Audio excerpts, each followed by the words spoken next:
પાર્ટીને હેરાન કરી બોગસ મતદાન કરાવવું, લોકો માંદા પડે તો માંદા પડે જે ખબર થાય, આ બધી બાબતો આવ્યા છે. તંત્ર સજાગ થાય, તંત્ર માટે કોઈ પાર્ટી મહત્વની ન હોય, તંત્ર માટે બધા એક સરખા હોય, એની બંને વખતે બધા લોકોને જુએ એવું ફરમાન કરવા માટે પાણીજન્ય રોગો એટલે કે કમળો, જોન્ડિસ અને મચ્છર કેળવવાથી જે ડેન્ગ્યુના રોગોના દવાખાનામાં પેશન્ટનો ઘસારો થયો છે. સામે દિવાળીનો તહેવાર છે ત્યારે કોર્પોરેશન તંત્ર ઊંઘતું ઝડપાયું છે. આજે તમને એક જ વિસ્તારની વાત કરું કે ભાઈ એકતાનગર કરીને વોર્ડ નંબર 2 માં હું રૂબરૂમાં ત્યારે કોર્પોરેશનનું તંત્ર, વડોદરા શહેરના મ્યુનિસિપલ કમિશન અધિકારીઓ મહોત્સવ ઉજવી રહ્યા છે. અરે શેનો મહોત્સવ? શરમ આવી જોઈએ. એક બાજુ એકતાનગરમાં એક નાની 10 વર્ષની છોકરી મરી ગઈ તાવ આવવાના કારણે, અને ત્યાં ઘરે ઘરે બાળકો બીમાર છે. અહીંયા ડાન્સ પાર્ટી ચાલે, ઝુમખા ગીરારે પર ડાન્સ કરે છે. વડોદરા શહેરના મ્યુનિસિપલ કમિશનર, શરમ આવી જોઈએ. તમને પ્રજાની સેવા માટે બેસાડ્યા છે. તમે ડિસ્કો ડાન્સ, તમે વડોદરાની પ્રજાને ડિસ્કો ડાન્સ કરી દીધો. આ લોકો બીજેપીના નેતા હોય અને અધિકારીઓ ભેગા થઈ, એટલે કોંગ્રેસ પાર્ટીની રજૂઆત છે. અમે કલેક્ટર પાસે એટલા માટે આવ્યા કે અમારે રાજ્યપાલને મેં રજૂઆત કે ભાઈ આવા અધિકારીઓને તમે કાં તો અહીંથી હટાવો, કાં તો એમની સામે પગલાં લો, કાં તો એમને ઇન્સ્ટ્રક્શન આપો કે ભાઈ તમે પબ્લિકની, પ્રજાની સેવા કરો.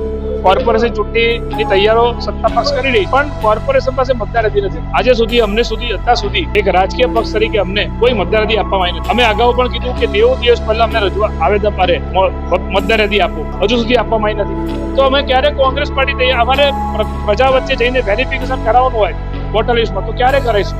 આ તમામ મુદ્દાઓને લઈને અમે લોકો રજૂઆત કરવા આવ્યા છે.